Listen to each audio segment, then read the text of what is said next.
Hey guys, this is James from Robotics, and in this video I want to introduce you to our Caesar robot platform and show our prototype doing some fun stuff.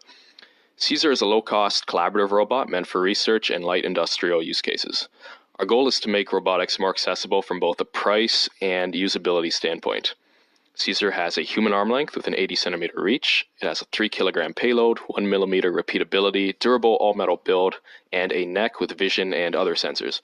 We're planning on retailing the finished product for around $2,000 US, and we're able to build it even in low volume for roughly half that price. We started building Caesar after being inspired by some of the robotics and AI research coming out in the last few years. We wanted our own robot, but we quickly realized that our options were either a $30,000 plus industrial arm or something more small and toy-like for under $1,000, but it can't really do any real-world tasks. So clearly there's a big gap in there. So an example of a task that we were working on for fun and that we'd want to help others develop is something like burger flipping. In this demo, we were able to make Caesar learn how to grip and flip a burger on a grill, subject to some basic constraints. So our main paradigm for how we teach Caesar is something called imitation learning. This is where a robot is manually controlled by a human who shows it how to do a task, and then afterwards the robot learns to execute it on its own. So imagine someone with a joystick moving the arm around, showing Caesar how to flip these burgers with some trial and error.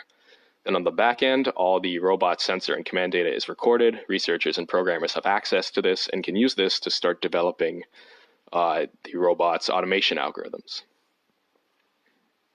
And here you're seeing what the robot sees as it collects all the data.